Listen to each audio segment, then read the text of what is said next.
Assalomu alaykum, hurmatli bizni kuzatib boruvchilar.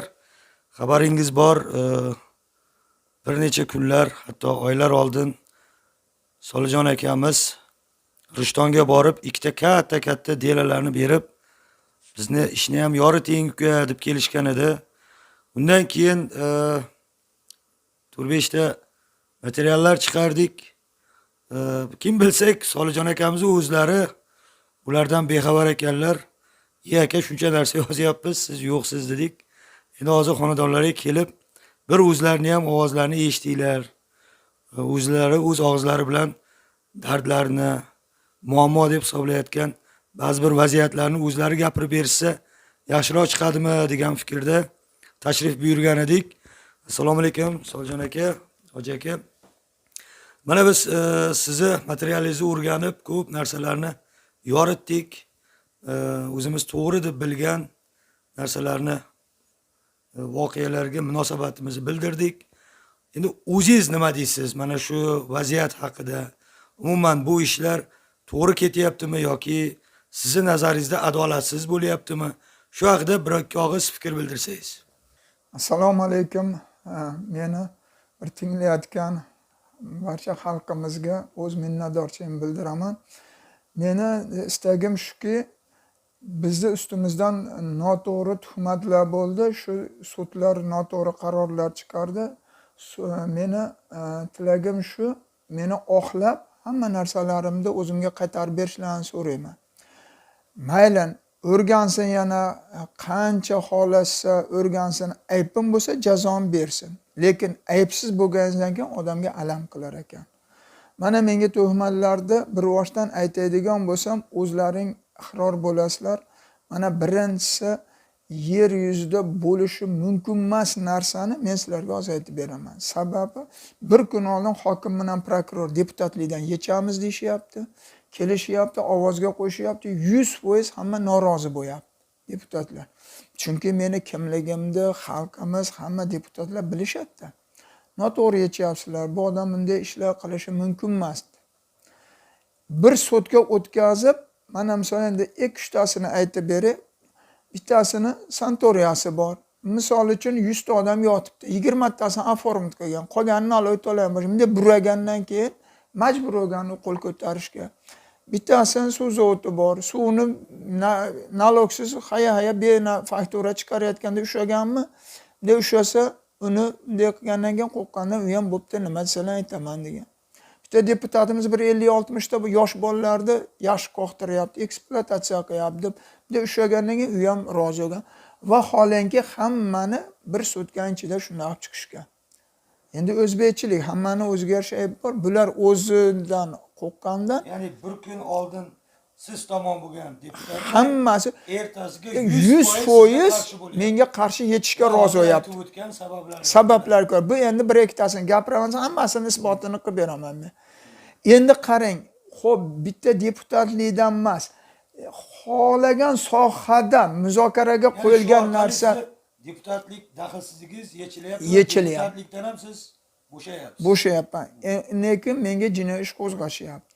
Endi bitta narsani o'ylaylar, yer yuzida nafaqat deputatlikdan yechish, xohlagan muzokara, tortishuv yo ovozga qo'yishda hech vaqt 100% qarshi yechimimiz deb turgan yo rozi bo'lmagan odam 100% rozi bo'lmaydi-da. Hech qaysi sohada, nafaqat men sohamda. Endi bu yerda bular shu darajada yo shu o'ta nomardligi prokuratura, hokimiyat rahbarlari yoki endi bilinman qanday tushuntirsam, bularga o'zi 51% yetardi. Ha bir 60-70% qo'yganda ham siz tinglovchilar ham ishonardingiz, to'g'ri. Betaraflar bo'lganda ham, betaraflar bo'lganda ham hech bo'lmasa xalq ishonar edi. Shuni haqiqatda nima sababdir yechilib deb. 100% norozi bo'lganda ham 100% rozi bo'lishi bu mantiqqa to'g'ri kelmaydi. Mana birinchi tuhmatni boshlanish. Qolaversa, mana endi avvali bu tuhmatlar qilishiga birinchi sabab, men misol uchun xalqimizdan 15 yil oldin yurganligimni, halolligim, to'g'riligim, haqgo'yligim, yig'ilishlarda hamma gaplar, haq gaplar gapirib, kamchiliklarimizni munda qilaylik deyishim rahbariyatga yoqmadi. Buni mana sabablari o'sha paytdagi rahbarlarga yoqmadi, rahbariyatga. Buni isboti misol uchun mana Bilimli O'zbekiston vodiyda bitta men tashkilotim paxtaga chiqqan yo'q. Men aytyapman, kelsin fermer shartnoma tuzsin, marhamat kelishsin, pulni to'lasin, chiqarsin deyapti. Yo'q, unga kerak emas. Majbur chiqish kerak, yo pul olib borib berish kerak paxtaga. Qolaversa, bu samasvaldan 1 kilo bug'doy toshimadi. Men ham xohlar edim. Kelsin, mashinamni olib kirib qo'ysa 1 soat muhlatchilar qo'yib yuboringlar dedim. Sabab bug'doy ketsa, marhamat kelsin, shartnoma tuzsin, pulini tushirsin, meniki ham toshaveradi. Yo'q, unga bekorga toshib berish kerak. Kim ular? Mendaqa bitta fermer yuridik tashkilot bo'lsa. Yoki misol uchun metallomda. Yasni ham hamma kim bilmaydi. Maktab, yasli, bog'chalar ham metallomga pul to'plab olib borib berishdi. Bu qaysi qonunda bor, qaysi mantiqqa to'g'ri keladi? Men shuni qilmadim. Vaholanki shundaqalar rahbariyatlarga yoqmadi. Sekin-sekin to'planib menga mana shunaqa tuhmat qilishdi. O'ylashlari mumkin, nimaga bitta tadbirkor shuncha tuhmat qilishi mumkinmi deb. Ishonmasim. Mana sabablari. Endi gapiraman-sam, bunda sabab juda ko'p. Gapiraman-sam. Mana misol uchun vahobiy deyishadi, vahobiy bo'pti. Vahobiy bo'lishiga sabab rahbarlar sizlar aybdordirdim. Sizlar bilan birgalikda как deputat sifatida men ham aybdorman dedim. Chunki bir joyda islom dinini o'qitaylik, boshqa qilaylik deb ko'tarib chiqmasak, maktabda, bog'chalarda, yaslilarda, institutlarda, universitetlarda islom mohiyatini, islom dinini o'rgatmasak, bizni qonimizda bor o'zbek musulmon millatini qaysidir davrda shu musulmonchilikka genda bor, qiziqadi. Kimdir yoshlikda, kimdir kattaroq yoshda, kimdir o'rta yoshda. Ana endi qiziqqanda o'qitadigan joyimiz bo'lmasa, to'g'ri kelgan bir biladigan deb biladi deb borgandan keyin kimdir to'g'ri yo'lga boshlaydi, kimdir yetalaydi noto'g'ri yo'lga. Vahobiy mavzusi, diniy ta'lim masalasini nimaga ko'taryapsiz? Buni aytishimdan maqsad yig'ilishlarda shularni sizlar aybdor vahobiy bo'lishiga sababchilar deganlarim ham yo'qmaganligini isbotini qilib beryapman. Sababi men shularni ko'tarardim, o'qitaylik, boshqa qilaylik, insoniyat bilsin to'g'ri noto'g'ri yo'lda. Qachonki o'qitmasak, qayerdan biladi to'g'ri yo'lga yetalyaptimi bitta odam noto'g'rimi? Mana shunga o'xshagan gapiramansam juda ko'p shunaqa narsalar yo'qmadi. Mana qisqa qilib bitta katta yig'ilishda postlarimiz qancha u bu shunga qaramaydi. Men aytyapman, respublikada barcha katta rahbarlar bor edi, birinchi litseolar. Misol uchun Toshkentgacha nechta post bordim. General Tursunxon aka o'shanda o'dini boshlaydi. Mana tirik shu odam, prezident maslahatchisi. Tursunxon aka Toshkentgacha nechta post bordim. Shart turib ketdi yig'ilishda. Shuni postlar endi bir mashina avtomatda lib odamga yuklab beringlar, o'tib beradi. Yoki yo'q desalar menga yuklab beringlar, men o'tib beraman Toshkentga. Qayerdan bunaqa ishonch? Postlar shunaqami? Shunaqa edi postlar. Ya'ni pulini oladi. 1000 so'mda bitta mashina. Bomba o'tasimi, narkotik o'tasimi? Bu endi prezidentimiz bo'lguncha. Mana shu prezidentimiz meni shu billa ko'p gaplashgan uchun shunaqa gaplarda chiroyli tushuntirgandan uchun olib tashadi-ku mana postlar. Bo'lar ekanmi?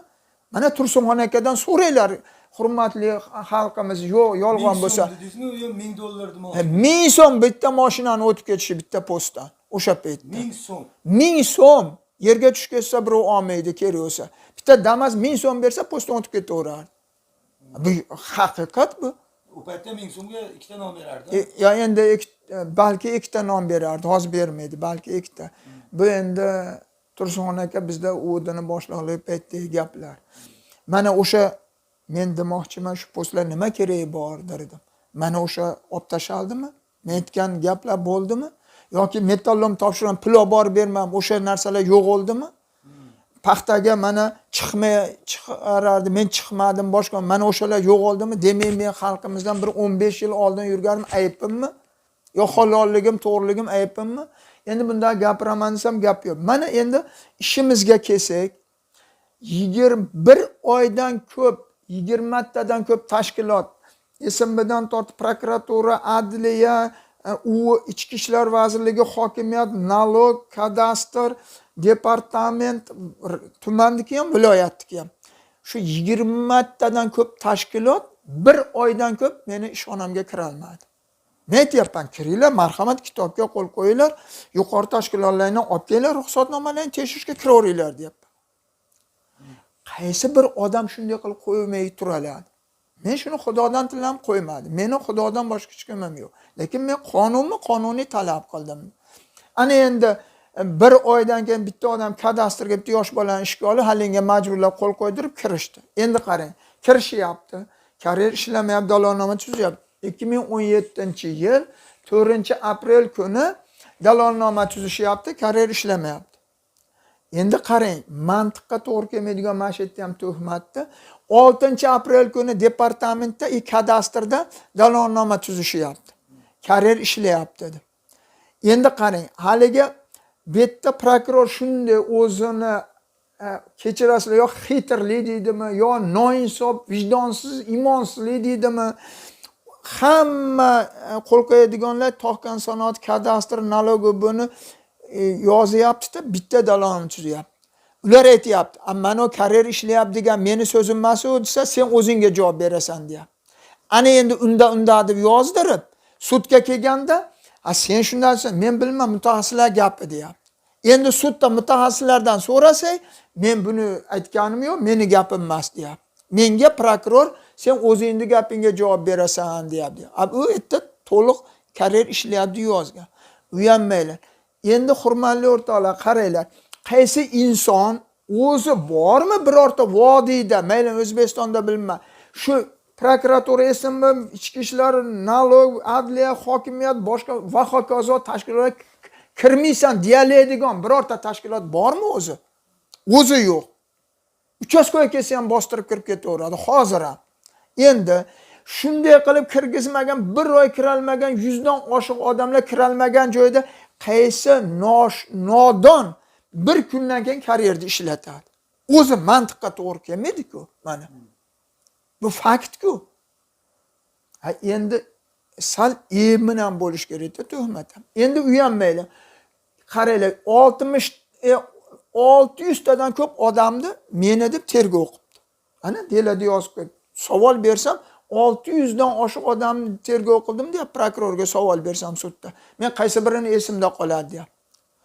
Men bitta tadbirkor uchun uyat emasmi? Davlat pulini sovurib, 4 yildan beri sarson hamma sudda boshqa ovoralar. Sizga ayblov qo'yish uchun 600 ta odam tergov qilingan. 600 dan oshiq odam tergov qilgan. 600 dan ham oshiq. Oshiq. Ana o'zi yozib qo'ygan tergovchining gapi bu. Ham delada turibdi. Bu uyat emasmi? Nimaga endi savol beringlar? 600 dan ko'p odamni so'ragandi. Savollaringga o'zim javob beray. Shunday savol bersiz. Bitta chaqirgan aybim chiqmagan, 10 ta chaqirgan aybim chiqmagan, 100 ta odam chaqirgan menga bir yomon gap gapirmagan, aybim bo'lmagan, 200 tacha, 300 ta chaqirgan, vaholanki ayb topolmaydi, 600 dan ko'pni ham chaqiraverganda baribir tuhmat bilan jinoiy ish qo'zg'adi. O'shanda ham isbotini topolmadi. Chunki xalq bor gapni gapiradi. Bor narsani gapiradi. Ana endi qarang. Haliga ishlayapti degandan keyin bir sutkadan keyin sudda halillar chaqirsa, men gapirganim yo'q, buni meni gapim emas, meni gapim emas. Kimni gapi bo'lmasa? Nimaga sud shuni inobatga olmaydi? Sud tergovida inkor qilishyapti. Prokuraturani tergovida bo'lgan-a? Prokuraturada prokuror yozgani uchun ularda so'zlarni yozgan, o'zini so'zini qo'shib ketgan. Lekin bular qo'l qo'ygan uchun как будто bularda gap bo'lib ketyapti. Sud tergovida ular bizni gapimizni prokurorga aytganimizda sen ham men o'zingni so'zingga javob berasan, bu senga daxli yo'q degan deyapti. Ularni gapini inobatga olyaptimi yoki ayblov xulosasini inobatga? Endi sud ayblov xulosasini inobatga. Siz ishingizga faqat ayblash nuqtai nazaridan qaralyapti. Vaholanki qonunda belgilab qo'yibdi. O'zbekcha qisqacha tushuntirsam, barcha oldingi narsalar bekor bo'lib, qonunda bekor degan, sud jarayon tergovdagi gaplar inobatga olinsin deb qo'ygan, qonunda yozib qo'yibdi. Agar qonunga o'zlari amal qilmasa, men sud qilib nima qiladi? Tergov qilib nima qiladi? Agar o'zlari qonunga bo'ysunmasa. Endi mana yo'q, agar tergovdagi ishlar amal qiladigan bo'lsa, sud qilib nima bo'ladi? Nima qiladi sud qilib? Tergov o'zi meni olib kirib qamoqqa o'rmaydimi? O'zi qonunda ham shunday deb qo'yibdi, sud jarayonidagi tergovda savol javoblar inobatga olinsin deb qo'ygan. Vaholanki bordiyu nizolik tortishuv bo'lganda tadbirkorda foydasiga hal olsin deyapti yana qo'shimcha meni himoyam menga tortishuv emas, men isbotlab qo'yapman, fakt meni foydamni ham inobatga olmayapti sudlar. Buni yana bitta misol isboti mana 2007-yil dalolnoma tuzilgan karyerda o'rganish to'g'risida. Uni o'lchash boshqa emas, yarog'liqsiz to'g'risida kelgan komissiya tuzyapti. O'sha yerda 9 gektar deb ketilgan ekan taxminan. Taxminan yozilgan. Endi buni isboti taxminligi. Yo'q, uni misol arxitektor yo kadastrdan necha gektarligini olsa bo'lardi-yu. Nega ular taxmin shoshilishganmi? Yo, endi bilmayman. Men ularga topshiriq beraman, ular o'rgan kelgan, taxminan yozib ketish shu bilan birgalikda men ham aslida necha gektar bo'lgan? Endi qarang, men ham qo'l qo'yganman. Endi buni bir boshdan tushuntirib beraman. Mana o'shalarda sudga chaqirilyapti. Bular nima deyapti endi? 2007-yilda 9 gektar ekan, bugun 2017-yil jinoyat ishi qo'zg'aganda o'lchasi 14 gektar. Demak, bular 5 gektarni ko'lab olgansan deyapti. Ana endi xo'p mayli, ular farazi bo'yicha shunday turaylik. Xo'p, birinchidan dalolnoma tuzganlarni chaqirilyapti, birortasi o'lchandi degan yo'q. Kadastrdan vaholanki bu vazifa kadastrning vazifasi. Kadastrdan xodim yo'q. Vaholanki birorta odam o'sha qo'l qo'yganlardan birortasi o'lchadim degan yo'q sudda. Biz o'lchaganimiz yo'q deyapti. Taxmin yozilgan deyapti. U ham mayli. Xo'p, 9 gektarli 2017-yilda dalolnoma ushovyapti Makka. Nimaga yana bitta dalolnoma turibdi 22 gektar deb yozilgan. Har xil nima ko'p bo'lganda karyer beringlar deb murojaat qilaverganmiz, ko'p kelgan komissiya. Bittasi 22 gektar deyapti. Nima 20 gektar olmayapti? Bittasida 14 gektar deyapti. Nima 14 olmayapti? Bittasida 20 gektar deyapti dalolnomada. Nima 20 gektarni olmayapti? Imminni tuhmat qilish uchun 9 gektar doyapti. Eng kamini bugungi kunda o'lchasa 14, demak 5 gektar ko'lagansan deyapti. U ham mayli. Endi bu 5 gektarni yaxshi e'tibor beringlar. 5 gektarni qancha olishligini o'zi yo'q narsadan chiqarish mumkin emas. Qachonki xo'p 2007-yil yoki 2012-yildan bag'ini hisoblasa 2012 yo 2007 qaysi yildan olishgan bo'lsa, bular o'sha yilgacha hovuzda deymizmi, paqirda suv qancha qolgani bilinmasa, qancha olganini qayerdan biladi? Bizi ham karyer o'sha yilgacha qancha ko'langani, qancha ko'la olingani yo'q bo'lib turib, bular 5 yilda moncha ko'lagansan deyapti. Mantiqqa to'g'ri kelmaydi, mumkin emas narsa-da. Mengacha ko'langan qancha olinganini bilmay turib, meni moncha ko'ladingiz deb olishga haqqi ham yo'q, qila olmaydi ham-da, mumkin emas. Bu ayblov ham asossiz. Asossiz. Endi bular qayerdan oyapti bu ko'laganimni? Endi buni ham e'tibor beringlar. Butunlay boshqa karyer, 36 gektar karyer boshqa joyda. U 64-yil Osfalkom qaroridan chiqqan, mana sudga boryapti. Yer ajratib bergan zemladir, sudga borib aytyapti. Bu karyer emas, bu karyer boshqa karyer. Bu Farg'ona Qo'qon yo'lini tepasida, chap tomonida Farg'ona Qo'qon yo'lini. Sizlar jinoyat qo'zg'agan karyer Farg'ona Qo'qon yo'lini o'ng qo'lida deyapti. O'sha karyerda tepada 36 gektarda zaxirasi aniqlangan 2 million 500 ming. Endi qarang, bu noinsoflikni qarangki, bizi karyerda tog' konsonati geologiya nimasi ministrligi Toshkentda bu karyerda zaxirasi aniqlanmagan deb beryapti. Yo'q shu vaqtgacha. Biz ishlatgan, mengacha ishlangan, men 2004 gacha ishlatgan karyerda. 2004dan keyin biz ishlatganimiz yo'q. Ana endi bu butunlay boshqa karyerda 36 gektarda yana 2 million 500 ming kubani qarang ularda. Mershredderni chaqiryapti bitta. Mershredderga donama-dona o'rgatishyapti. O'zi sudda kelib aytib beryapti. Mana sudda zapslari bor, nafaqat yozuvda zapslari bor.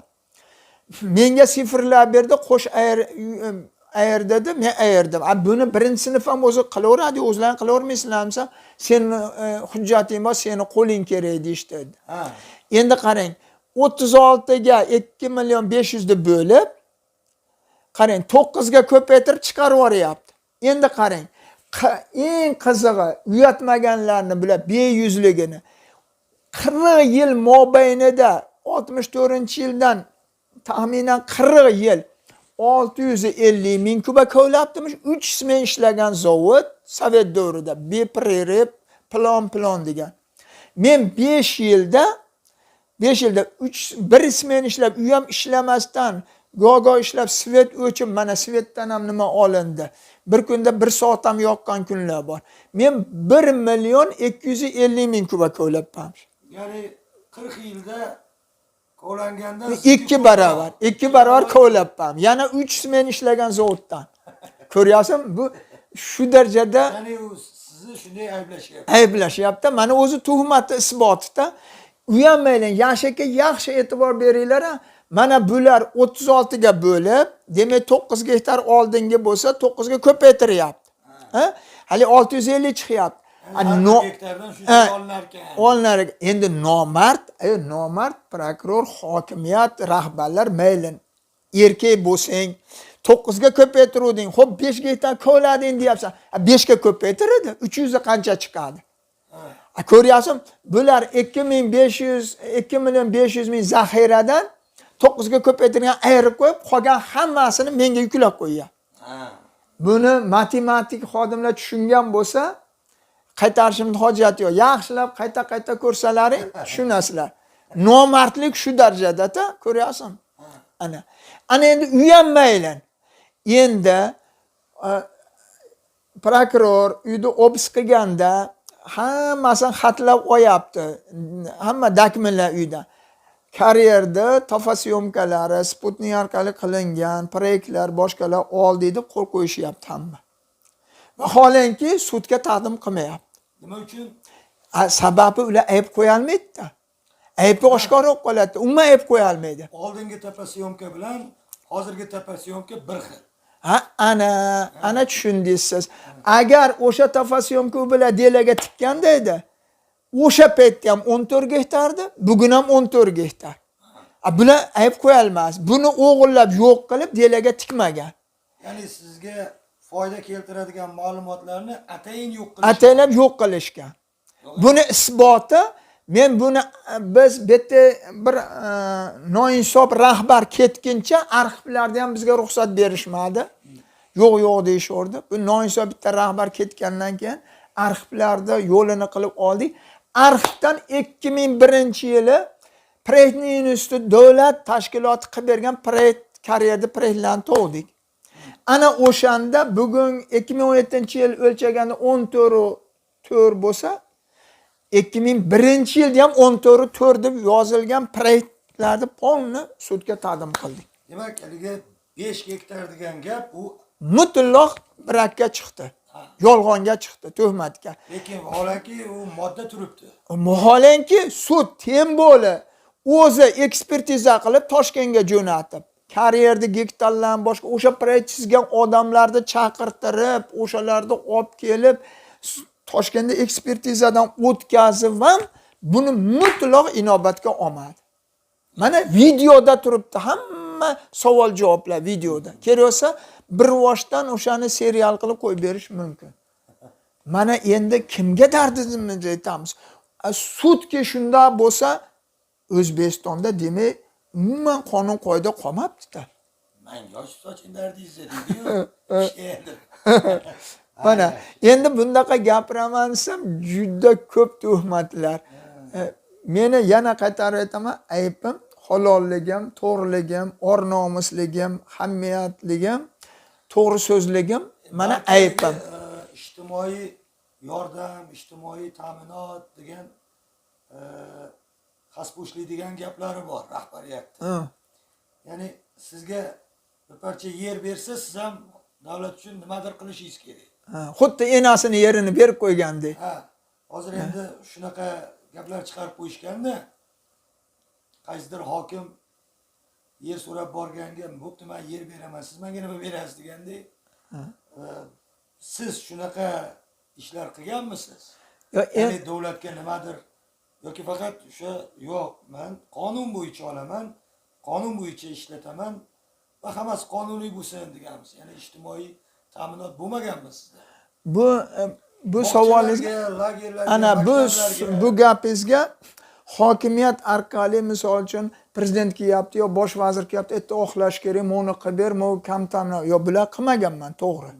Sababi buni qilmasligi, men lekin o'z ixtiyorim bilan mana hamma xalq bilan sho'mardonlardan tortib banesa, masjidlar, maktab, yasli, bog'chalarga doim qilib kelganman, qilyapman ham.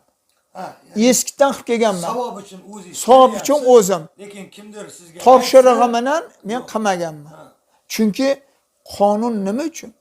Buni ikkinchi sababi men prezidentimiz misol uchun avvalo yerda Xudoni so'yasi deydi.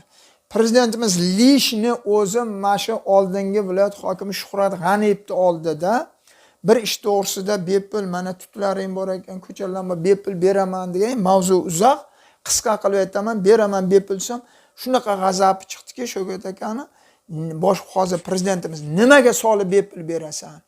Vahsha bularga biron narsa bepul ham berma, bepul ham ishlama, birorta ishini qilib berma degan. Kim degan? Prezidentimiz bosh vazirligida, hozirgi prezidentimiz. Bosh vazirlik. Demak, men qanday qilib prezidentimizni yuziga oyoq qo'yaman? Bularga bepul qilib berib? Ha, demak, Lekin o'z ixtiyorim bilan prezident bergan. ha, Va siz u ishni to'g'ri bajarganingiz uchun bu yerdagi rahbarlar ularga yoqmadi. ha, shuni Bu fakt. Mana prezidentimizni yuzlashtirsa ham isbotini qilib beraman men. Xudoni yerdagi soyasi dedingiz-ku. Aslida bu bir mubolag'adagi gapda bu.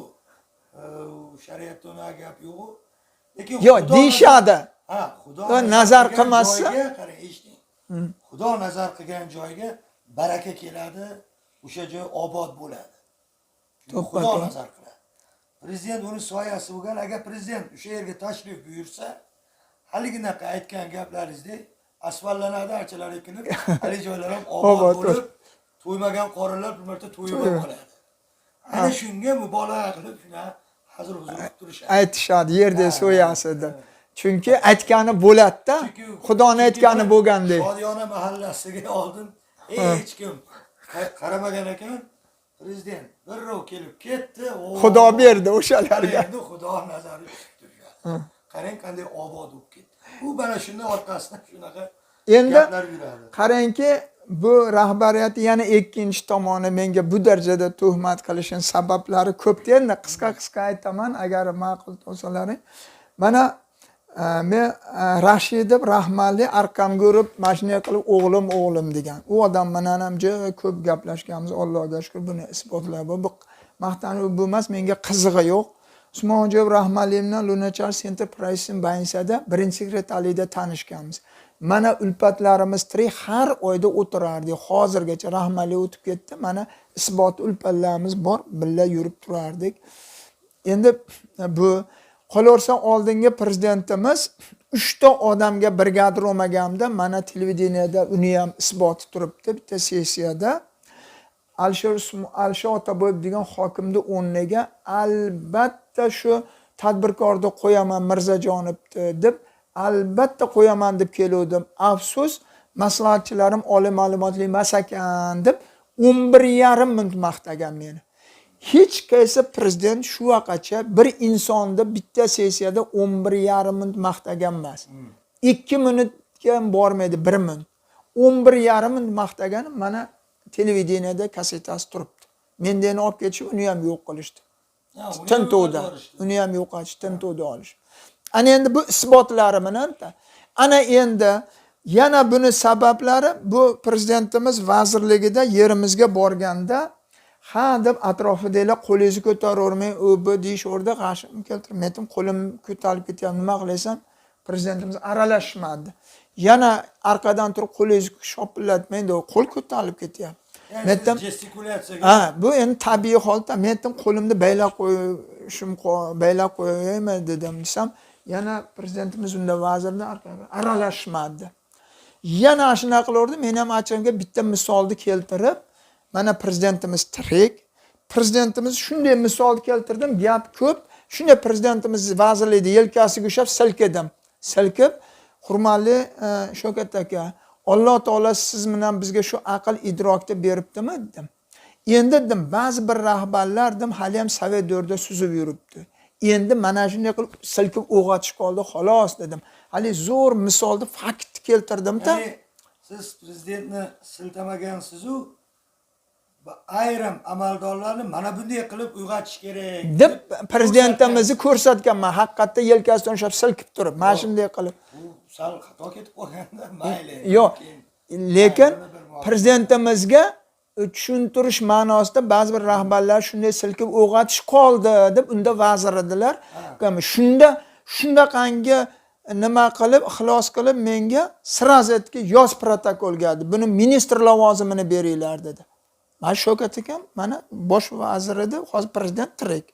Libbi vaqt yuzlashtirsa isbotini qilib beraman men. Buni lishni meni maslahatchim qilasizlar dedi. Protokolga yozib. Protokolga yozilgan narsa bo'lmay qolishi mumkin emas. Bular endi nima? Meni halolim to'g'riligidan qo'rqib ketishdiki, bir kattaroq amaldor bo'lib qolsa, hammamizni adovimizni beradi. Bizni ariqlarimizda suv quriydi. Endi tushungandirsiz, bu ariqda suv nima ma'noda ketayotgan. Va ariqimizda suv quriydi, biz ko'chalar quriydi deb bular yurak vahimada o'qon. Bular deyapsiz, kim endi ular? Aynan kimlar shu? Endi butun eski rahbarlarda. Ya'ni viloyatdagimi yo viloyatdagi. ham bormi? Endi viloyatdagi rahbarlar respublikada akaxonlari bor. O'sha lekin siz ularni aytdingiz yo'q. Yo'q, endi ularda men hozir fakt isboti yo'q, lekin bular fakt isboti bilan aytaman. Ularda menda ularda murojaati to'g'risida qulog'im bilan eshitganim yo'q-da, lekin fakt o'shalar bilan masalalar ular viloyatdagi bu o'zi kuchi yetsa, respublika miqyosiga aka endi mana shunaqa degandan keyin ular bir og'iz endi bu bizga birovlar mundaq qilib qo'ying degandan keyin bizni ahvolimizga maymunlar yig'layapti.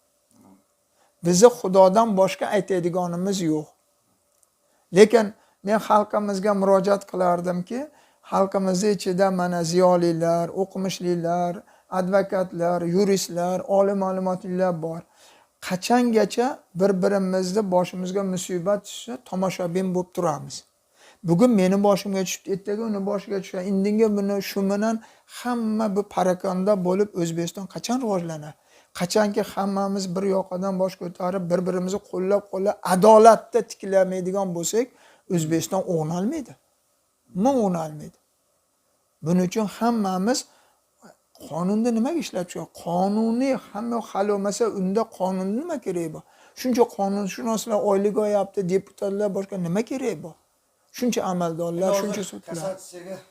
Kassatsiya tartibida shikoyatni Oliy sudga topshirganingiz. Oliy sudga topshirdik. 28-may kuni topshirilgan ekan. Jinoyat protsessual kodeksining 506-moddasida bu narsa 2 oygacha sizga javob berishlari mumkin agar mabodo 2 oyda ichida, balki bir kunda, balki bir oyda. Lekin ishni murakkabligi yoki kattaligini hisobga olib yana bir oy cho'zishi mumkin ular. Ular o'yin qilaveradi. Yo'q, bu o'yin emas, bu qonun shunaqa endi. Hozir kecha kun sudyalar bilan bir davrada o'tirib qoldik. Ketdik. Shunaqa odamlar ko'p ham sizlarga ishonmayapti desa, ularning ham e'tirozi bor. Biz qonundan chiqib keta olmaymiz. Qonun shunaqa bo'lsa nima qilaylik? Misol uchun mana hozir 2 oy agar ish murakkab bo'lsa, 3 oy ham bo'lishi mumkin ekan. Xo'p, juda yaxshi. Uni sudya hozir 2 oyda bersa, ya'ni 60 kunda sizga javob bersa, u qonunni buzmagan bo'ladi. Endi siz 6 kun, 6 oyda, 2 oyda emas, xolasa 3 kunda berishi mumkin arzon. 2 oyda ichida deyilgan.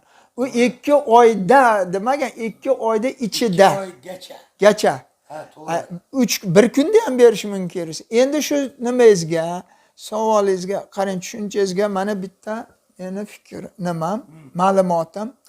Bular meni deyilam yod bo'lib ketgan Oliy sudga ham hamma yo'qqa. Sababi 3-marta Oliy sudga qaytyapti. Uyat emasmi? Hammasi meni respublika bo'yicha nafaqat sud, respublika bo'yicha hamma rahbariyatlar taniydi meni, biladi. Chunki oldingi prezidentimizni ham obodonchilikda yurganman, hammaga o'riga olib berganman. Meni deb Muxlislar ichida bittasi so'ragan, men shaxsan tanimayman hammasini. Muhokamada shunday savol berildiki, mana sud Yaypanda bo'lib o'tdi, Rishtonda, Andijonda, Namanganda sudlar bo'lib o'tdi.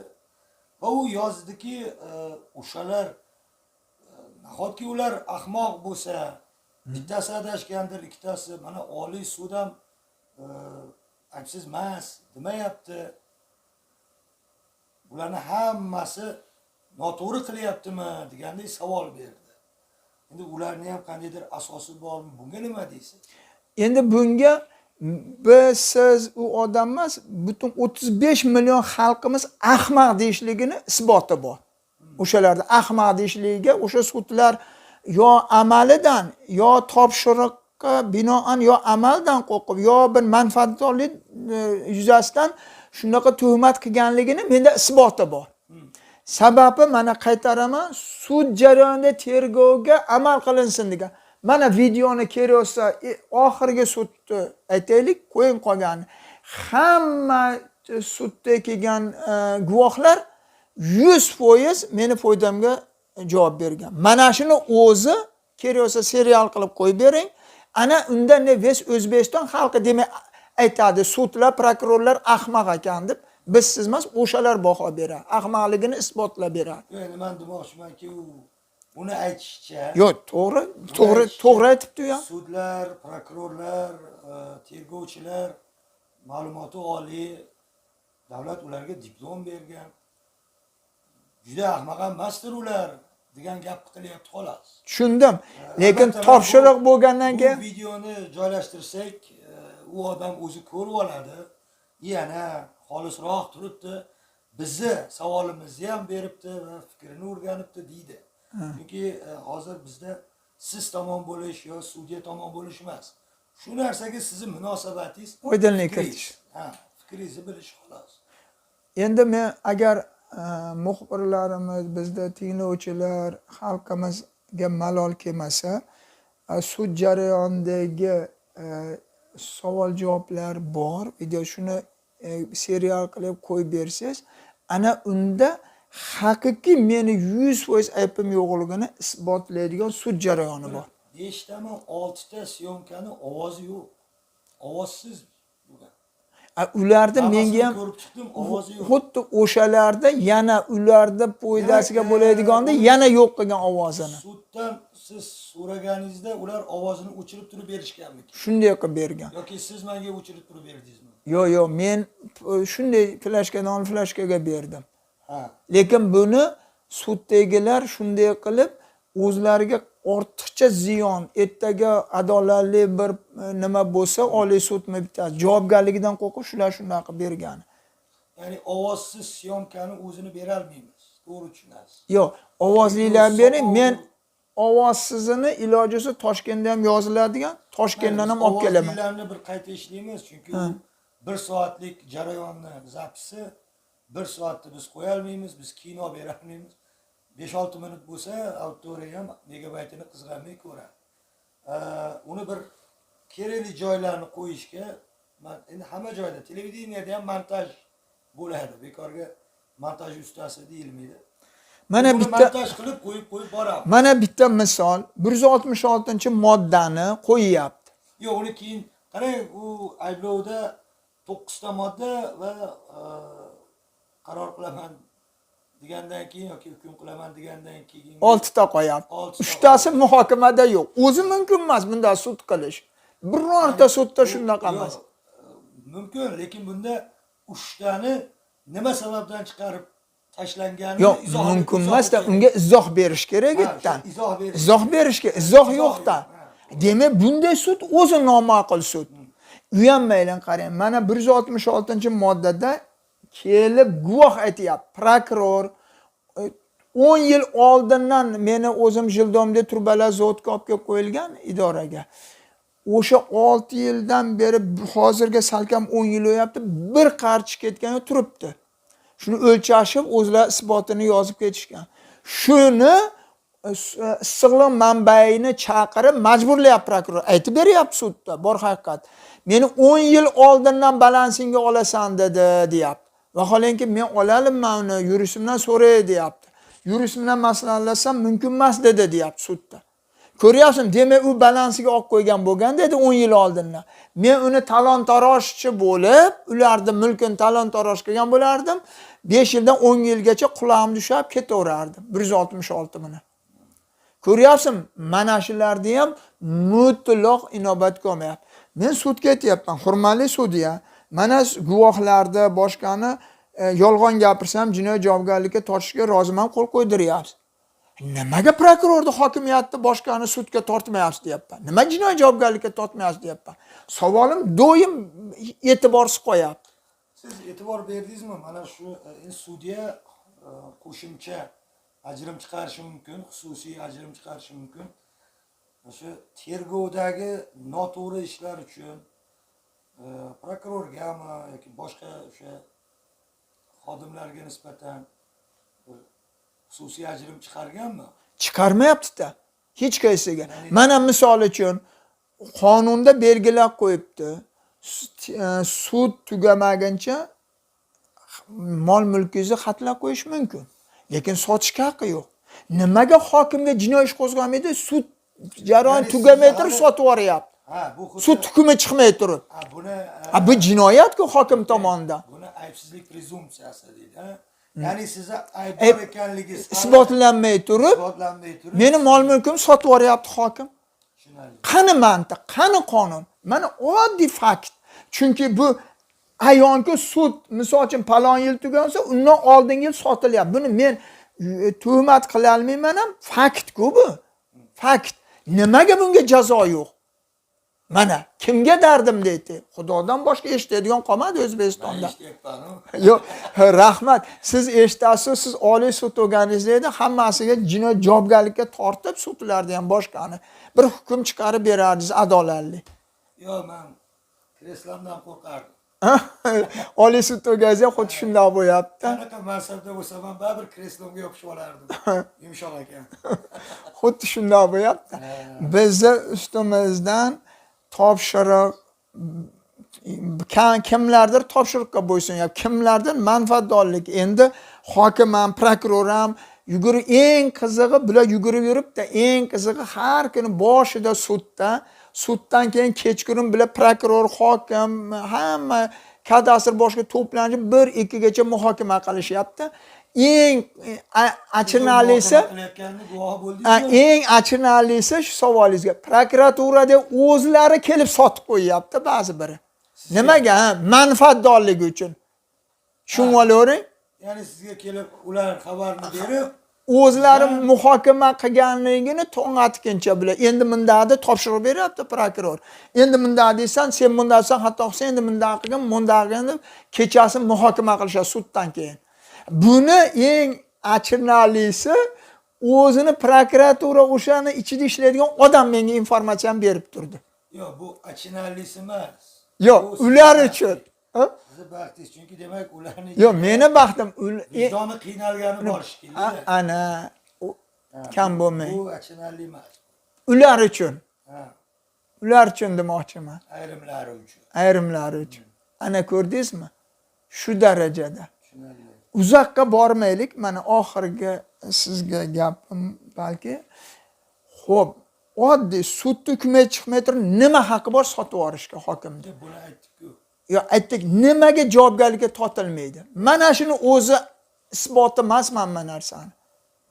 Yoki mana guvohni ko'rasizlar, meni 10 yil oldindan balansingga olasan deyapti. Demak 166 ni eplab ilashtira olmaganligini oqibatda. Sizning maqsadingiz hokimni qamashmi yoki sizga qo'yilgan ayblar bekor qilinib o'zingizni oqlash? Uka, men payg'ambarimiz kechirgan. Men kimman? Men kechirimli odamman. Xudo jazosini bersin deyman. Xudoga soqqa uraman. Menga o'zimni oqlab, aybim yo'q bo'lsa isbotlab, oqlab, hamma mol mulkim qaytarib bersin, meni qancha umrim qoldi. Tinchgina bundan bagi xalqimga, yurtimga, bola chaqamga, vatanimga xizmat qilish shu qoldi xolos. U qaysi birini va sizdan olib qo'ygan mol mulklar joyiga qaytarib qo'yish. endi o'sha mol mulk taxminan qancha? Uni hisoblasangiz adog'iga yetmaysiz. Yaqin u endi bilmayman 500 milliardlik narsami? Ya'ni sizdan 500 milliardlik narsani olib qo'yishgan. Olib qo'yishgan. Avvallar Endi auditoriyada turli xil gaplar yuradi. Men o'sha savolni sizga berib, hurmatli bizni kuzatuvchilar, siz bergan savollarga Solih hoji aka oydinlik kiritishadi. 500 milliardlik narsa rostdan ham karam ichidan kelganmi? Uni o'zlari aytib berishsin, chunki odamlar ichida Solih hoji Rossiyaga karam ichida taqiqlangan modda tashigan, qora dori tashigan degan gap yuribdi. Mana shunga izoh kerak. juda yaxshi. Bu gap yolg'onmi? Buni bizni kuzatuvchilar o'z og'zidan eshitsa yaxshi bo'ladi. Bu mish-mishlar bor. Mevali daraxtga tosh otiladi deydi. Men hatto Qayerdan chiqdi bu gap o'zi? Bu gap aynan karam. endi Bodring emas, turib emas, uzum emas. endi birinchidan o'ylaylar. U aytgan odam men nonni olib qasam ichib yuborgan yosh juvonima bo'lib ketdi, qasam urib, bola chaqasi ham narkotik birini pullarni olib chiqib tashlagan uchun urib jinni sifat qo'ydi. Xotinini uydan chiqmaydigan qo'ydi, po'sondan o'lib ketdi. Bittasi narkotik yo'l qamalib ketdi, nashamdan tushib. Shu vaholanki shu odam men o'z ko'zim bilan ko'rdim Vremyada shu solini qo'liga kishan solib olib kirib qo'ydi deb nonni olib qasam ichib yuborgan. Vaholanki men bemalol yurib o'sha paytda ham. Bu gapirgan joyda esimni boshliq bo'lgan, ichki ishlar boshliq bo'lgan. Yo'q, tumandiki, prokuror bo'lgan tumandiki. Butun kazo odamlar o'tirgan o'tirishda gapirgan. Lekin buni o'sha paytda esimni boshqa hamma men savol javob qilib hech qanday bunday bo'lmaganligini isbot topgan. Birinchidan karamni ichiga dedi yoshligida sok qo'ygan ekan, yerayinda u o'rab yo'lda ketyapsa, gaylarga bersa pichoqda kelsa ichidan chiqib deydi. Agar karamni o'zlaring o'ylaylar, karamni ichiga bunday sok qo'yadigan bo'lsa, u o'rab oladigan bo'lsa, karamni yeb bo'lmaydi, oxlat, chang, suv, yomg'ir irib ketadi-yu. Mumkin emas u. Karam bunday o'ramaydi, mana unday o'raydi. U har qanday narsani bunday qo'yib chiqarib yuboradi tashqariga. Bu o'zi mantiqqa to'g'ri kelmagan gap. Tushuntiralgan bo'lsan. Endi undan tashqari mana bitta menga emas, hamma yulduzlarga deymizmi, puldorlarga deymizmi, amaldorlarga deysizmi tosh otiladi. Balki bir xilgisiga to'g'ri tosh otiladi, bir xilgisiga tuhmat tosh otiladi, bir xilgisiga shunga o'xshagan bizga ham endi kimlardir karam otilgan. Bizga karam otilgan. Eng qizig'i karamni ichiga o'ramaydi-da. Karam tashqariga o'ra chiqarib yuboradi. Mumkin emas, ichida qolmaydi eshitma. Yo'q, men bu eshitib kulganman. Chunki ular o'ylagan shu yonidan barq chiqaraveradi deb o'ylaydi-ku. O'rtadan bunday ketishidan bu ichidan bunchasidan barglar kattalashadi. U noto'g'ri narsa edi, balki uni ochib turib solinsa unaqa svejiy haligi toza turmaydi. Lekin unda bo'lganda o'sha gapirgan kuniyoq meni chaqirishgan. Qo'liga kishan solib olib kirib ketdi, Vremyada ko'rdim deganda. Buni menga esimga aytib beryapti, kim aytganligini boshqasini. Anchadan keyin prokuror aytib beryaptiki, nonni olib qasam ichib yubordi shu odamni, u isbotlab qo'yapti, u aytganini. Men bo'lmasa kim aytganini bilganim yo'q edi aytdi. Esimga aytdi kim aytganligini, prokuror non bu gap haqiqatdan tarqalib ketganini. Hozir lekin muhokamalarda bu narsani baribir aytishyapti. Endi o'sha uyni egasi meni o'shandaqa emasligimni bilganidan biz uyda shu gap bekor bo'ldi, afsus deganni ham menga aytib berishdi. Ya'ni o'sha yaxshi gap bo'lmadi biz uyda deb. Endi opam rahmatli aytgandi, bizga kimki tuhmat qilsa juvonima go'may qolmaydi dedi. Hamma shundaqalar ko'rib kelyapman, bir rivojdan juvonimga qolmayapti. Shuning uchun hali gapingizga men ularni qamataman dedim. O'zi Xudo o'sha men o'ylagandan ziyoda qilib qo'yadi hali ularni. Vaqt soati bor, sabr kerak menga faqat. Yo'q, qarash kerak. Yo'q, endi men uni xohlamayman. Xohlang, bular Bu dunyoda bo'lmasa oxiratda jazosini oladida, Allohning nimasi bu, meni gapim emas. Zarracha savobingiz ham yerda qolmaydi, zarracha gunohingiz ham yerda qolmaydi. Unga savol javob bor degan Allohning so'zi. Men xohlayman, xohlamaymanmi, bu dunyoda bo'lmasa oxiratda javob ham beradi. Rahmat, hoji aka. Alloh razı olsun. Bir serial qilib beramiz, xudo xohlasa. Endi gapiraman siz gap ko'p.